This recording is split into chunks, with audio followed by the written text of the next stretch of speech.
ವೀಕ್ಷಕರೇ ನಮಸ್ಕಾರ. ಇವತ್ತಿನ ವಿಶೇಷ ಕೃಷಿ ವಾರ್ತೆ. ಕರ್ನಾಟಕದ ಕೃಷಿ ಜಗತ್ತಿಗೆ ಸ್ವಾಗತ. ಕರ್ನಾಟಕ ರಾಜ್ಯದ ಕೃಷಿ ಕ್ಷೇತ್ರದಲ್ಲಿ ಕಳೆದ ಕೆಲ ದಿನಗಳಲ್ಲಿ ನಡೆದ ವಿದ್ಯಮಾನವನ್ನು ಆಯ್ದು ನಿಮ್ಮ ಮುಂದೆ ಇರಿಸಲಿದ್ದೇವೆ. ನಾನು ಕೃತಿಕಾ. ಮೊದಲಿಗೆ ಮುಖ್ಯಾಂಶಗಳು. ಅಡಿಕೆಯ ಜೊತೆಗೆ ಅಂತರ ಬೆಳೆಗಳನ್ನು ಸಹ ಹಾಕಿ ಡಾಕ್ಟರ್ ವೆಂಕಟರಮಣ ಹೆಗಡೆ. ಫೆಬ್ರವರಿ 13ರಂದು ಮೈಸೂರಿನಲ್ಲಿ ರೈತರ ಸಮಾವೇಶ. ಹಾಲಿನ ಖರೀದಿ ದರ ಏರಿಕೆಗೆ ಒತ್ತಾಯ. ಕೆಎಂಎಫ್ ಕಚೇರಿಯ ಎದುರಿಗೆ ಬೃಹತ್ ಪ್ರತಿಭಟನೆ. ಶುಂಠಿಗೆ ಬಾಧಿಸುವ ಹೊಸ ಶಿಲೀಂಧ್ರ ರೋಗ ಕೊಡಗಿನಲ್ಲಿ ಪತ್ತೆ. ನುಡಿದಂತೆ ನಡೆದ ರಾಜ್ಯ ಸರ್ಕಾರ. ತೊಗರಿ ಬೆಳೆಗಾರರಿಗೆ ಸಹಾಯಧನ ಘೋಷಣೆ. ಪಂಪ್ಸೆಟ್ಗಳಿಗೆ ಉಚಿತ ವಿದ್ಯುತ್ ಪೂರೈಸಲು ಸೋಲಾರ್ ಪಾರ್ಕ್ ಸ್ಥಾಪಿಸಲಿರುವ ರಾಜ್ಯ ಸರ್ಕಾರ. ಇದೀಗ ವಾರ್ತೆಗಳ ವಿವರ. ಅಡಿಕೆಯ ಜೊತೆಗೆ ಅಂತರ ಬೆಳೆಗಳನ್ನು ಸಹ ಹಾಕಿ ಡಾಕ್ಟರ್ ವೆಂಕಟರಮಣ ಹೆಗಡೆ. ಸಿರಿಗೆರೆಯ ಶ್ರೀ ತರಳಬಾಳು ಜಗದ್ಗುರು ಬೃಹನ್ಮಠದವರು ನಡೆಸಿಕೊಂಡು ಬರುತ್ತಿರುವ ಹುಣ್ಣಿಮೆ ಮಹೋತ್ಸವದ ಅಂಗವಾಗಿ ಇವತ್ತು ಕೃಷಿ ಮೇಳ ಮತ್ತು ರೈತ ಸಂವಾದ ಕಾರ್ಯಕ್ರಮವನ್ನು ಹಮ್ಮಿಕೊಳ್ಳಲಾಗಿತ್ತು. ಸಾವಿರಾರು ಸಂಖ್ಯೆಯಲ್ಲಿ ರೈತರು ಕೃಷಿ ಮೇಳದ ಮಳಿಗೆಗಳಿಗೆ ಭೇಟಿ ನೀಡಿ ಆಧುನಿಕ ಬೇಸಾಯ ಕ್ರಮಗಳ ಬಗ್ಗೆ, ಯಂತ್ರೋಪಕರಣಗಳ ಬಗ್ಗೆ ತಿಳಿದುಕೊಂಡರು. ಮುಖ್ಯ ವೇದಿಕೆಯಲ್ಲಿ ರೈತ ಸಂವಾದ ಕಾರ್ಯಕ್ರಮವನ್ನು ಸಹ ಹಮ್ಮಿಕೊಳ್ಳಲಾಗಿತ್ತು. ಈ ಸಂದರ್ಭದಲ್ಲಿ ಸನ್ಮಾನ್ಯ ಡಾಕ್ಟರ್ ಶಿವಮೂರ್ತಿ ಶಿವಾಚಾರ್ಯ ಮಹಾಸ್ವಾಮಿಗಳ ಸಮ್ಮುಖದಲ್ಲಿ ನೆರೆದಿದ್ದ ರೈತರನ್ನುದ್ದೇಶಿಸಿ ಮಾತನಾಡುತ್ತಾ ಫಾರ್ಮ್ ಟಿವಿಯ ಸಂಪಾದಕರು ಹಾಗೂ ಕೃಷಿ ತಜ್ಞರಾದ ಡಾಕ್ಟರ್ ವೆಂಕಟರಮಣ ಹೆಗಡೆಯವರು ಕರ್ನಾಟಕದಲ್ಲಿ ಅಗತ್ಯಕ್ಕಿಂತ ಹೆಚ್ಚಿಗೆ ವಿಸ್ತರಿಸುತ್ತಿರುವ ಅಡಿಕೆ ಬೆಳೆ, ಅದರ ಭವಿಷ್ಯ ಮತ್ತು ಅಡಿಕೆ ಬೆಳೆಗಾರರ ಭವಿಷ್ಯದ ಬಗ್ಗೆ ಚರ್ಚಿಸಿದರು. ಫಾರ್ಮ್ ಟಿವಿ ಆರಂಭವಾದಾಗಿನಿಂದ ಅಡಿಕೆಯಲ್ಲಿ ಬೆಳೆಯಬಹುದಾದ ಅಂತರ ಬೆಳೆಗಳ ಲಭ್ಯತೆಯ ಬಗ್ಗೆ ವಿಶ್ಲೇಷಿಸುತ್ತಿದ್ದು, ಅಡಿಕೆ ಮತ್ತು ತೆಂಗಿನ ನಡುವೆ ಕಾಫಿ ಅಥವಾ ಕೋಕೋ ಜೊತೆಗೆ ಕಾಳುಮೆಣಸು ಬೆಳೆಯಬಹುದು. ಅಡಿಕೆಯ ದರ ಮುಂದೊಂದು ದಿನ ಬಿದ್ದರೂ ಸಹ ರೈತರು ನಿಶ್ಚಿಂತೆಯಿಂದ ಇರಲು ಅಂತರ ಬೆಳೆಗಳು ಪ್ರಯೋಜನಕಾರಿ. ಅಡಿಕೆಯಲ್ಲಿ ಅಂತರ ಬೆಳೆ ಹಾಕಿ ರೈತ ಸಹ ಒಬ್ಬ ಸಾಫ್ಟ್ವೇರ್ ಉದ್ಯಮಿಯಷ್ಟು ಗಳಿಸಲು ಸಾಧ್ಯವಿದೆ. ಸಲಹೆ ನೀಡಲು ಫಾರ್ಮ್ ಟಿವಿ ಇದೆ. ಯಾವ ತಳಿ ಹಾಕಬೇಕು, ಏನೆಲ್ಲ ಮಾಡಬೇಕು ಎಂಬುದನ್ನು ತಿಳಿಸುತ್ತೇವೆ. ಮಾಡಿರುವ ರೈತರನ್ನು ಪರಿಚಯ ಮಾಡಿಕೊಡುತ್ತೇವೆ. ಅಡಿಕೆ ಒಂದೇ ಬೆಳೆಯುವುದನ್ನು ಬಿಟ್ಟು ಅಂತರ ಬೆಳೆಗಳನ್ನು ಬೆಳೆಯುವತ್ತ ರೈತರು ಮನಸ್ಸು ಮಾಡಬೇಕಿದೆ ಎಂದರು. ಈ ಅಡಿಕೆ ಬೆಳೆಯನ್ನ ಪ್ರಮಾಣ ಕಡಿಮೆ ಮಾಡಿ ಅಥವಾ ಅದಕ್ಕೆ ಅಂತರ ಬೆಳೆ ಹಾಕಿ ಮಿಶ್ರ ಬೆಳೆ ಹಾಕಿ ಹೇಳೋದನ್ನ ಅವರು ಜನರನ್ನ ಮನವರಿಕೆ ಮಾಡೋದಕ್ಕೆ ಸಾಧ್ಯ ಆಗಲಿಲ್ಲ. ಅದು ಕಾರಣಗಳೇನೋ ಇರ್ಬೋದು. ಆದ್ರೆ ಆ ಕೆಲಸ ನಮ್ಮಿಂದ ಆಗಕ್ಕೆ ಆಯ್ತು. ಒಂದೆರಡು ಮೂರು ನಾನು ಹೇಳ್ತೀನಿ. ಎಲ್ಲರಿಗೇನಿದೆ, ಅಡಿಕೆದಲ್ಲಿ ಉಪಬೆಳೆ ಹಾಕಿದ್ರೆ ಅಡಿಕೆ ಬೆಳೆ ಕಡಿಮೆ ಆಗತ್ತಾ? ನಾವು ಇದನ್ನು ಸಾಕಷ್ಟು ಸ್ಟಡಿ ಮಾಡಿದ್ದೀವಿ. ಅದನ್ನ ಇಲ್ಲೆಲ್ಲ ಜಸ್ಟ್ ಬುಲೆಟ್ ಪಾಯಿಂಟ್ಸ್ ರೀತಿಯಲ್ಲಿ ನಾನು ಹೇಳ್ತಾ ಹೋಗ್ತೀನಿ. ಸಮಯದ ಅಭಾವ ಇದೆ, ಅದು ಆಮೇಲೆ ಚರ್ಚೆಯಲ್ಲಿ ನೋಡೋಣ. ಇಲ್ಲ ನಮ್ಮ ಫಾರ್ಮ್ ಟಿವಿ ನೇರ ಪ್ರಸಾರ ನೋಡಿದ್ರೆ ನಿಮ್ಗೆ ಗೊತ್ತಾಗುತ್ತೆ, ಅಲ್ಲಿ ನೀವು ಪ್ರಶ್ನೆಯನ್ನು ಕೇಳ್ಬೋದು. ಸೊ ಖಂಡಿತವಾಗಿ ಅಡಿಕೆಯಲ್ಲಿ ನಾವು ಇಲ್ಲಿ ಈ ಭಾಗದಲ್ಲೇ ಸಾಕಷ್ಟು ಮಾಡಿದ್ದೀವಿ. ಅಡಿಕೆಯಲ್ಲಿ ಉಪಬೆಳೆ ಹಾಕಿದ್ರೆ ಅದರ ಮೈಕ್ರೋ ಕ್ಲೈಮೇಟ್ ಅಂದ್ರೆ ಸೂಕ್ಷ್ಮ ಪೋಷಕಾಂಶ ಸೃಷ್ಟಿಯಾಗಿ ಅಡಿಕೆಯ ಇಳುವರಿ 10-20% ಹೆಚ್ಚಾಗ್ತದೆ. ಅದಕ್ಕೆಲ್ಲ ಸರಿಯಾದ ರೀತಿಯಲ್ಲಿ ಮಾಡಬೇಕು. ಹಾಗಾಗಿ ಅಡಿಕೆಯಲ್ಲಿ ಉಪಬೆಳೆ ಮಾಡಿದ್ರೆ, ಅಡಿಕೆ ಅಂತೂ ಮಾಡಿದಿರಿ, ಅದರಲ್ಲಿ ಉಪಬೆಳೆ ಮಾಡಿದ್ರೆ ನಿಮ್ಮ ಆದಾಯ ಹೆಚ್ಚಾಗ್ತದೆ ಹೊರತು ಅಡಿಕೆ ಇಳುವರಿ ಕೂಡ ಹೆಚ್ಚಾಗುತ್ತೆ. ಅದನ್ನ ಸ್ಪಷ್ಟವಾಗಿ ಹೇಳ್ತೀನಿ. ತದನಂತರ ಅಡಿಕೆ ಸಂಶೋಧನಾ ಕೇಂದ್ರದ ಮುಖ್ಯಸ್ಥರಾದ ಡಾಕ್ಟರ್ ನಾಗರಾಜಪ್ಪ ಅಡಿವೆಪ್ಪನವರ್, ಭೂಸಿರಿ ಮಿಲ್ಲೆಟ್ ರೈತ ಉತ್ಪಾದನಾ ಸಂಸ್ಥೆಯ ಅಧ್ಯಕ್ಷರಾದ ಶ್ರೀ ಚಂದ್ರಕಾಂತ್ ಸಂಗೂರ್, ಕೃಷಿ ಮಹಾವಿದ್ಯಾಲಯ ಬೆಂಗಳೂರಿನ ಡೀನ್ ಆಗಿರುವ ಡಾಕ್ಟರ್ ಎನ್.ಬಿ. ಪ್ರಕಾಶ್ ಅವರು ಸಹ ನೆರೆದಿದ್ದ ರೈತರನ್ನುದ್ದೇಶಿಸಿ ಮಾತನಾಡಿದರು. ವಿಷಯ ತಜ್ಞರ ಭಾಷಣಗಳಾದ ನಂತರ ಪ್ರಶ್ನೋತ್ತರ ಕಾರ್ಯಕ್ರಮಗಳನ್ನು ಸಹ ಏರ್ಪಡಿಸಲಾಗಿತ್ತು. ಫೆಬ್ರವರಿ 13ರಂದು ಮೈಸೂರಿನಲ್ಲಿ ರೈತರ ಸಮಾವೇಶ. ಫೆಬ್ರವರಿ 13ರಂದು ಕರ್ನಾಟಕ ರಾಜ್ಯ ರೈತ ಸಂಘದ ಸ್ಥಾಪಕರಾದ ದಿವಂಗತ ನಂಜುಂಡಸ್ವಾಮಿ ಅವರ 89ನೇ ಹುಟ್ಟುಹಬ್ಬ. ಇದರ ನಿಮಿತ್ತ ಮೈಸೂರಿನಲ್ಲಿ ಬೃಹತ್ ರೈತ ಸಮಾವೇಶವನ್ನು ಸಹ ನಡೆಸಲು ನಿರ್ಧರಿಸಲಾಗಿದೆ. ಕರ್ನಾಟಕ ರಾಜ್ಯ ರೈತರ ಸಂಘ ಇದರ ಉಸ್ತುವಾರಿಯನ್ನು ವಹಿಸಿಕೊಳ್ಳಲಿದೆ. ಇದರ ಜೊತೆಗೆ ಮಾಹಿತಿ ನೀಡುತ್ತಾ ಮಾಧ್ಯಮದವರೊಂದಿಗೆ ಮಾತನಾಡಿದ ಹೊಸಕೋಟೆ ಬಸವರಾಜ್ ಅವರು, ಕೇಂದ್ರ ಸರ್ಕಾರ ಮತ್ತೊಮ್ಮೆ ರೈತ ವಿರೋಧಿ ನೀತಿಯನ್ನು ತರಲು ಹವಣಿಸುತ್ತಿದೆ. ಇದರ ಬಗ್ಗೆ ಪಂಜಾಬ್ ಭಾಗದಲ್ಲಿ ಮಾತ್ರ ವಿರೋಧ ವ್ಯಕ್ತವಾಗುತ್ತಿದೆ. ಹೊಸ ಮಾರುಕಟ್ಟೆ ನೀತಿಯ ಬಗ್ಗೆ ಕೂಲಂಕುಷವಾಗಿ ಚರ್ಚಿಸಲಾಗುತ್ತದೆ. ಅದು ರೈತರಿಗೆ ಒಳ್ಳೆಯದನ್ನು ಮಾಡಲಿದೆಯೋ ಇಲ್ಲವೋ ಎನ್ನುವುದನ್ನು ಈ ಸಮಾವೇಶದಲ್ಲಿ ಚರ್ಚಿಸಲಿದ್ದೇವೆ. ರಾಜ್ಯ ಸರ್ಕಾರ ಸಹ ಚುನಾವಣೆಗೆ ಮುನ್ನ ರೈತರಿಗೆ ನೀಡಿದ್ದ ಭರವಸೆಯನ್ನು ಈಡೇರಿಸಿಲ್ಲ. ಇದರ ಬಗ್ಗೆ ಸಹ ಒಗ್ಗಟ್ಟಾಗಿ ಯಾವ ರೀತಿ ಹೋರಾಟ ಮಾಡಬಹುದು ಎನ್ನುವುದರ ಬಗ್ಗೆ ಸಮಾವೇಶದಲ್ಲಿ ನಿರ್ಧರಿಸುತ್ತೇವೆ ಎಂದರು. ರಾಜ್ಯದ ಎಲ್ಲ ಭಾಗದಿಂದ ರೈತರು ಬಂದು ಈ ಸಮಾವೇಶದಲ್ಲಿ ಭಾಗವಹಿಸಬೇಕು ಎಂದು ಕೋರಲಾಗಿದೆ. ಹಾಲಿನ ಖರೀದಿ ದರ ಏರಿಕೆಗೆ ಒತ್ತಾಯ. ಕೆಎಂಎಫ್ ಕಚೇರಿಯ ಎದುರಿಗೆ ಬೃಹತ್ ಪ್ರತಿಭಟನೆ. ಹಾಲಿನ ಖರೀದಿ ದರ ಹೆಚ್ಚಿಸಬೇಕು, ಪಶು ಆಹಾರದ ಬೆಲೆ ಕಡಿತಗೊಳಿಸಬೇಕು ಎಂಬುದು ಸೇರಿದಂತೆ ವಿವಿಧ ಬೇಡಿಕೆಗಳ ಈಡೇರಿಕೆಗೆ ಒತ್ತಾಯಿಸಿ ನೂರಾರು ರೈತರು ಪ್ರತಿಭಟನೆ ನಡೆಸಿದರು. ಕರ್ನಾಟಕ ರಾಜ್ಯ ರೈತ ಸಂಘ ಮತ್ತು ಹಸಿರು ಸೇನೆ ಇದರ ನೇತೃತ್ವವನ್ನು ವಹಿಸಿದ್ದವು. ನಿನ್ನೆ ಮುಂಜಾನೆಗೆಲ್ಲ ಬೆಂಗಳೂರಿನ ಕರ್ನಾಟಕ ಹಾಲು ಒಕ್ಕೂಟ ಮಹಾಮಂಡಳದ ಕೇಂದ್ರ ಕಚೇರಿಯ ಎದುರಿಗೆ ಸೇರಿದ ರೈತರು ಪ್ರತಿಭಟನೆ ನಡೆಸಿದರು. ಗ್ರಾಹಕರಿಗೆ ತಗುಲುವ ಹಾಲಿನ ದರವನ್ನು ಹೆಚ್ಚಿಸಲಾಗಿದೆ, ಆದರೆ ನಮಗೆ ನೀಡುವ ಧಾರಣೆಯಲ್ಲಿ ಕಳೆದ 5 ವರ್ಷಗಳಲ್ಲಿ ಯಾವುದೇ ಬದಲಾವಣೆ ಮಾಡಿಲ್ಲ. ಸರ್ಕಾರ ಪ್ರತಿ ಲೀಟರ್ ಹಾಲಿಗೆ 5 ರೂಪಾಯಿ ಸಹಾಯಧನ ನೀಡುತ್ತಿದೆ. ಇದು ಎಲ್ಲಿಗೂ ಸಾಲುತ್ತಿಲ್ಲ. ಏರುತ್ತಿರುವ ಪಶು ಮೇವು ಆಹಾರದ ಬೆಲೆಯಿಂದ ಹೈನುಗಾರರಿಗೆ ನಷ್ಟವಾಗುತ್ತಿದೆ. ಆದ್ದರಿಂದ ಪ್ರತಿ ಲೀಟರ್ ಹಾಲಿಗೆ 10 ರೂಪಾಯಿ ನೀಡಬೇಕು.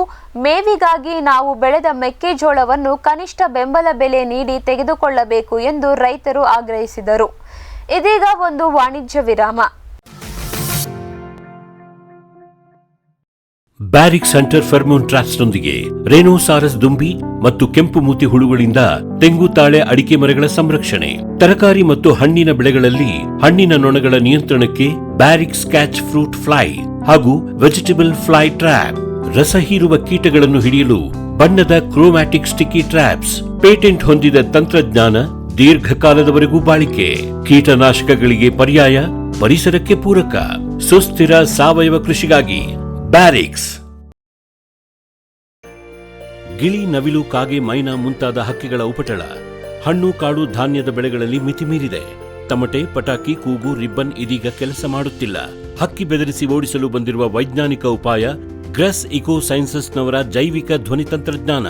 ಅತ್ಯಲ್ಪ ಖರ್ಚಿನಲ್ಲಿ ಸುಸ್ಥಿರ ಪರಿಹಾರ, ದೀರ್ಘಕಾಲ ಪರಿಣಾಮಕಾರಿ. ದಾಳಿಂಬೆ, ಸೀಬೆ, ಮಾವು, ಚಿಕ್ಕು ಇತ್ಯಾದಿಗಳನ್ನು ಪ್ರಾಣಿ ಪಕ್ಷಿಗಳಿಂದ ರಕ್ಷಿಸಿಕೊಳ್ಳಿ. Grass eco sciences. Dilip Kumar ಅವರ ಸ್ಟಾರ್ ಇಂಡಸ್ಟ್ರೀಸ್. ಒಣ ಚಾಲಿ ಅಡಿಕೆ ಸುಲಿಯುವುದು ಈಗ ಹಿಂದೆಂದಿಗಿಂತ ಸುಲಭ, ಅಗ್ಗ. ಸ್ವಚ್ಛ ಸುಲಿತ ಅಡಿಕೆಗೆ ಹಾನಿ ಕಡಿಮೆ. 14 ವರ್ಷಗಳಿಂದ ಮಲೆನಾಡಲ್ಲಿ ಜನಪ್ರಿಯ. ಗಂಟೆಗೆ 40 ರಿಂದ 350 ಕಿಲೋಗ್ರಾಂ ಸುಲಿಯುವ ಮಾದರಿಗಳು ತೋಟಗಾರಿಕೆ ಇಲಾಖೆಯಿಂದ subsidy. Star mini rice mill ಗಂಟೆಗೆ 5 ರಿಂದ 10 ಕ್ವಿಂಟಾಲ್ ಮಿಲ್ಲಿಂಗ್ ಕೃಷಿ ಇಲಾಖೆಯಿಂದ ಸಬ್ಸಿಡಿ. ಸ್ಟಾರ್ ರೊಟ್ಟಿ ಮಾಡುವ ಯಂತ್ರ, ಸಿಂಗಲ್ ಫೇಸ್ ಮನೆ ವಿದ್ಯುತ್ ಗಂಟೆಗೆ 120 ರಿಂದ 500 ರೊಟ್ಟಿ ಸಿದ್ಧ.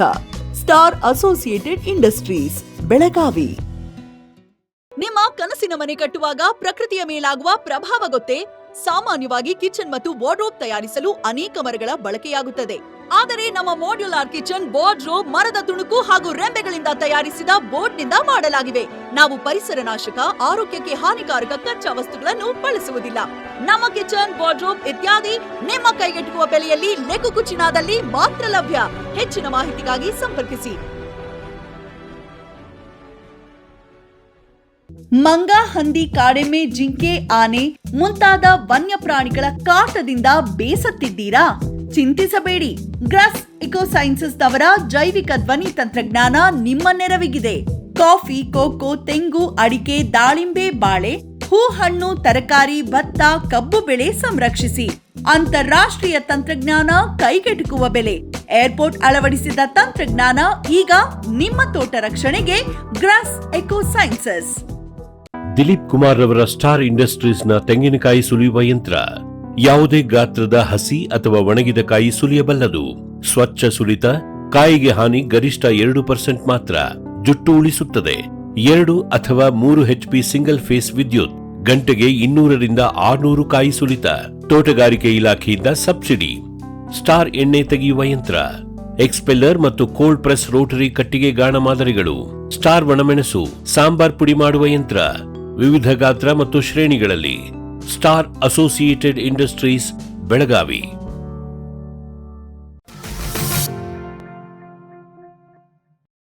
ವಿರಾಮದ ನಂತರ ಕರ್ನಾಟಕದ ಕೃಷಿ ವಾರ್ತೆಗೆ ಮತ್ತೊಮ್ಮೆ ಸ್ವಾಗತ. ಶುಂಠಿಗೆ ಬಾಧಿಸುವ ಹೊಸ ಶಿಲೀಂಧ್ರ ರೋಗ ಕೊಡಗಿನಲ್ಲಿ ಪತ್ತೆ.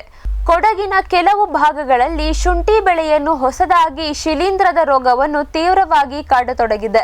ಇದರ ಬಗ್ಗೆ ಭಾರತೀಯ ಸಾಂಬಾರು ಬೆಳೆಗಳ ಸಂಶೋಧನಾ ಸಂಸ್ಥೆಯ ವಿಜ್ಞಾನಿಗಳು ಹೆಚ್ಚಿನ ಸಂಶೋಧನೆ ಕೈಗೊಂಡು ಪೈರಿಕ್ಯುಲೇರಿಯಾ ಕುಟುಂಬದ ಶಿಲೀಂಧ್ರ ಈ ರೋಗವನ್ನುಂಟು ಮಾಡುತ್ತಿರುವುದಾಗಿ ಕಂಡುಹಿಡಿದಿದ್ದಾರೆ. ಈ ಶಿಲೀಂಧ್ರವು ಭತ್ತ, ಗೋಧಿಯಂತಹ ಏಕದಳ ಸಸ್ಯಗಳಲ್ಲಿ ಬ್ಲಾಸ್ಟ್ ರೋಗವನ್ನುಂಟು ಮಾಡುತ್ತದೆ. ಇದೇ ಮೊದಲ ಬಾರಿಗೆ ಶುಂಠಿಯಲ್ಲಿ ಕಾಣಿಸಿಕೊಂಡಿದೆ. ರೋಗಬಾಧಿತ ಗಿಡದ ಎಲೆಗಳ ಮೇಲೆ ಕಪ್ಪು ಅಥವಾ ಗಾಢ ಹಸಿರು ಬಣ್ಣದ ಚುಕ್ಕೆಗಳು ಕಾಣಿಸಿಕೊಳ್ಳುತ್ತವೆ. ಕ್ರಮೇಣ ಅವು ಒಂದಕ್ಕೊಂದು ಕೂಡಿಕೊಂಡು ಎಲೆ ಸಾಯುತ್ತವೆ. ಎಲೆ ಮತ್ತು ಕಾಂಡಗಳು ಒಣಗಿ ಬೆಳೆ ನಷ್ಟವಾಗುತ್ತದೆ. ರೋಗದಿಂದ ಗೆಡ್ಡೆಗಳಿಗೆ ಯಾವುದೇ ರೀತಿಯ ಹಾನಿಯಾಗುವುದಿಲ್ಲ. ಆದರೆ ಎಲೆ ಹಳದಿಯಾಗಿ ದ್ಯುತಿ ಸಂಶ್ಲೇಷಣೆ ಕ್ರಿಯೆ ಕುಂಠಿತವಾಗಿ ಇಳುವರಿಯ ಮೇಲೆ ಹೊಡೆತ ಬೀಳುತ್ತದೆ. ಈ ರೋಗದಿಂದ ಕೊಡಗಿನ ರೈತರಿಗೆ 30% ಬೆಳೆ ನಷ್ಟವಾಗಿದೆ. ಕೊಡಗಿನಲ್ಲಿ ಆಗಸ್ಟ್ ಮತ್ತು ಸೆಪ್ಟೆಂಬರ್ ತಿಂಗಳಲ್ಲಿ ಅತಿಯಾಗಿ ಇಬ್ಬನಿ ಬೀಳುವುದರಿಂದ ರೋಗದ ಹರಡುವಿಕೆ ಹೆಚ್ಚಾಗಿದೆ. ರೋಗ ಕಾಣಿಸಿಕೊಂಡರೆ ಪ್ರೊಪಿಕೊನಜೋಲ್ 1 ಮಿಲಿ ಪ್ರತಿ ಲೀಟರ್ ನೀರಿಗೆ, ಕಾರ್ಬೆಂಡೆಜಿಮ್ ಮತ್ತು ಮ್ಯಾಂಕೋಜೆಬ್ ಸಂಯೋಜನೆಯುಳ್ಳ ಶಿಲೀಂಧ್ರನಾಶಕವನ್ನು 2 ಗ್ರಾಂ ಪ್ರತಿ ಲೀಟರ್ ನೀರಿಗೆ ಬೆರೆಸಿ ಸಿಂಪಡಿಸಬೇಕು. ಬೀಜದ ಗೆಡ್ಡೆಗಳನ್ನು ಶೇಖರಿಸುವ ಮೊದಲು ಶಿಲೀಂಧ್ರನಾಶಕದಿಂದ ತಪ್ಪದೆ ಬೀಜೋಪಚಾರ ಮಾಡುವುದು. ಮುಂಜಾಗ್ರತಾ ಕ್ರಮವಾಗಿ ನಾಟಿಯಾಗಿ 4 ತಿಂಗಳ ನಂತರ ಪ್ರೊಪಿಕೊನಜೋಲ್ ಮತ್ತು ಟ್ಯುಬಿಕೊನಜೋಲ್ ಅನ್ನು ಕ್ರಮವಾಗಿ 1 ಬಾರಿ ಸಿಂಪಡಿಸುವುದು ಇದರ ಹತೋಟಿ ಕ್ರಮಗಳು. ಸದ್ಯಕ್ಕೆ ಕರ್ನಾಟಕದ ಕೊಡಗಿನಲ್ಲಿ ಮಾತ್ರ ಈ ರೋಗ ಕಂಡುಬರುತ್ತಿದೆ. ಬಹುಬೇಗ ಒಂದು ಗಿಡದಿಂದ ಆರೋಗ್ಯವಂತ ಗಿಡಕ್ಕೆ ಹರಡುವ ಸಾಮರ್ಥ್ಯ ಪೈರಿಕ್ಯುಲೇರಿಯಾ ಶಿಲೀಂಧ್ರಕ್ಕಿದೆ. ಆದ್ದರಿಂದ ರೋಗ ಕಂಡ ತಕ್ಷಣ ನಿಯಂತ್ರಣ ಕ್ರಮಗಳನ್ನು ಕೈಗೊಳ್ಳಲು ಸೂಚಿಸಲಾಗಿದೆ. ರೋಗ ಪೀಡಿತ ತೋಟಗಳು 20 ಕಿಲೋಮೀಟರ್ ದೂರ ಇದ್ದರೂ ಸಹ ರೋಗ ಹರಡುವ ಪ್ರಕರಣಗಳು ಕಂಡುಬಂದಿವೆ. ಈಗಾಗಲೇ ಹಾನಿಗೊಳಗಾಗಿದ್ದರೆ ಅಂತಹ ಹೊಲದಲ್ಲಿ ಮುಂದಿನ ವರ್ಷ ಶುಂಠಿಯನ್ನು ಬೆಳೆಯದಿರಲು ಸೂಚಿಸಲಾಗಿದೆ. ನುಡಿದಂತೆ ನಡೆದ ರಾಜ್ಯ ಸರ್ಕಾರ. ತೊಗರಿ ಬೆಳೆಗಾರರಿಗೆ ಸಹಾಯಧನ ಘೋಷಣೆ. ಈ ಬಾರಿ ಮುಂಗಾರಿನಲ್ಲಿ ಬಿತ್ತಿದ್ದ ತೊಗರಿ ಅದ್ಭುತವಾಗಿ ಇಳುವರಿ ನೀಡಿದೆ. ಇದರಿಂದ ಈಗಾಗಲೇ ಖುಷಿಯಾಗಿರುವ ರೈತರಿಗೆ ರಾಜ್ಯ ಸರ್ಕಾರ ಮತ್ತೊಂದು ಸಿಹಿ ಸುದ್ದಿಯನ್ನು ನೀಡಿದೆ. ಕೇಂದ್ರ ಸರ್ಕಾರದ ಬೆಂಬಲ ಬೆಲೆ ಜೊತೆಗೆ ರಾಜ್ಯ ಸರ್ಕಾರ ಪ್ರೋತ್ಸಾಹ ಧನವನ್ನು ಘೋಷಣೆ ಮಾಡಿದೆ. ಸದ್ಯಕ್ಕೆ ತೊಗರಿಯ ಕನಿಷ್ಠ ಬೆಂಬಲ ಬೆಲೆ ಕ್ವಿಂಟಲ್ಗೆ 7,500 ರೂಪಾಯಿ ಇದೆ. ಇದರ ಮೇಲೆ ಕರ್ನಾಟಕ ಸರ್ಕಾರ 450 ರೂಪಾಯಿ ನೀಡಲಿದೆ. ಅಲ್ಲಿಗೆ ಕರ್ನಾಟಕದ ರೈತರಿಗೆ 1 ಕ್ವಿಂಟಾಲ್ ತೊಗರಿಗೆ 8,000 ರೂಪಾಯಿ ದೊರೆಯಲಿದೆ. ಜನವರಿಯಲ್ಲಿ ಚಳಿಗಾಲದ ಅಧಿವೇಶನದ ನಂತರ ಜವಳಿ, ಕಬ್ಬು ಅಭಿವೃದ್ಧಿ, ಸಕ್ಕರೆ ಮತ್ತು ಕೃಷಿ ಮಾರುಕಟ್ಟೆ ಸಚಿವರಾದ ಶ್ರೀ ಶಿವಾನಂದ ಪಾಟೀಲ್ ಅವರು ಇದರ ಸುಳಿವು ನೀಡಿದ್ದರು. ತೊಗರಿ ರೈತರ ಬೆನ್ನ ಹಿಂದೆ ರಾಜ್ಯ ಸರ್ಕಾರ ನಿಲ್ಲಲಿದೆ ಎಂದು ಮಾತು ಕೊಟ್ಟಿದ್ದರು. ಇದೀಗ ಸರ್ಕಾರ ಕೊಟ್ಟ ಮಾತಿನಂತೆ ನಡೆದುಕೊಂಡಿರುವುದು ರೈತರ ಸಂತಸಕ್ಕೆ ಕಾರಣವಾಗಿದೆ. ಪಂಪ್ಸೆಟ್ಗಳಿಗೆ ಉಚಿತ ವಿದ್ಯುತ್ ಪೂರೈಸಲು ಸೋಲಾರ್ ಪಾರ್ಕ್ ಸ್ಥಾಪಿಸಲಿರುವ ರಾಜ್ಯ ಸರ್ಕಾರ. ಕೃಷಿ ಪಂಪ್ಸೆಟ್ಗಳಿಗೆ ಉಚಿತ ವಿದ್ಯುತ್ ನೀಡುವುದರ ಕುರಿತು ರಾಜ್ಯ ಸರ್ಕಾರದಿಂದ ಸೋಲಾರ್ ಪಾರ್ಕ್ ಸ್ಥಾಪಿಸಲಾಗುತ್ತಿದೆ.